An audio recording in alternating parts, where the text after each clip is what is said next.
올 한해 국민들이 가장 관심이 많았던 이슈 중 하나는 바로 부동산일 겁니다.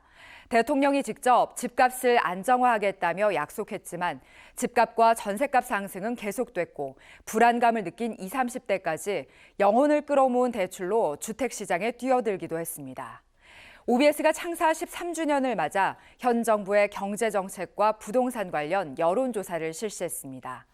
국민 10명 중 6명 이상이 현 정부의 경제정책에 대해 낙제점을 줬습니다. 먼저 강병우 기자가 보도합니다. 문재인 정부의 지난 4년간 경제정책 전반에 대한 평가를 물었습니다. 60점 미만이 63%로 가장 높았고 80점 이상은 28.8%였습니다.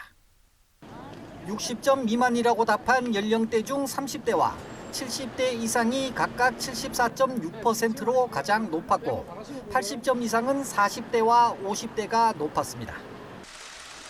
올 한 해만 정부가 내놓은 부동산 정책만 7번. 지난 4년간 20차례가 넘지만 집값을 잡지 못하는 이유에 대해 응답자의 47.8%는 공급 중심보다는 핀셋 규제로 풍선 효과를 남발하고 있다고 꼽았습니다. 이어 투기 세력을 잡지 못해서 대출 금지, 보유세 강화 등을 제때 실천하지 못해서 등 순으로 답했습니다. 정부가 부동산 투기 억제를 위해 내놓은 규제와 세제 정책으로는 집값 문제를 해결할 수 없다는 분석입니다. 이를 반증하듯 내년 6월부터 적용될 종부세와 양도세 대폭 강화가 집값 안정화에 미칠 영향에 대해 40.1%는 도움이 된다고 답한 반면 도움이 되지 않는다는 응답은 55.1%로 더 많았습니다. OBS 뉴스 강병호입니다. 국민 10명 중 5명 이상은 내년 집값이 더 오를 것으로 전망했습니다. 집값 안정을 위해선 공급이 더 많아야 하는데 이를 위해선 재개발, 재건축 규제 완화가 우선돼야 한다고 국민들은 꼽았습니다. 계속해서 양태환 기자가 보도합니다. 내년 집값 전망에 대해 물었습니다.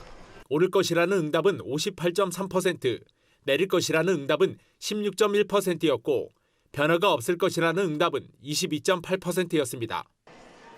오를 것이라고 답한 세대는 30대가 65.1%로 가장 높았고 70대 이상, 20대 등 순이었습니다. 반면 내릴 것이라고 답한 세대 중 가장 높은 비율은 40대 26.1%였고 50대, 60대 순으로 조사됐습니다. 집값 안정화를 위한 우선 정책으로는 공급 확대가 첫 번째로 꼽혔고 이어 보유세 강화, 금리 인상, 대출 규제 강화 순이었습니다. 현 정부가 주택 공급을 위해 추진하고 있는 공공임대 확대 정책에 대해선 오차 범위 내에서 평가가 엇갈렸습니다. 주택 공급을 위해 우선적으로 추진해야 할 정책에 대해선 재개발, 재건축 규제 완화가 38.6%로 가장 많았습니다. 이어 저렴한 공공임대 주택 공급, 신도시 확대를 통한 공급 확대, 역세권 등 고밀도 개발 순이었습니다.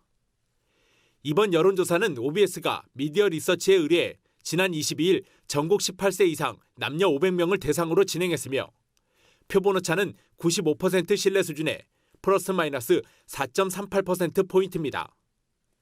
OBS 뉴스 양태환입니다.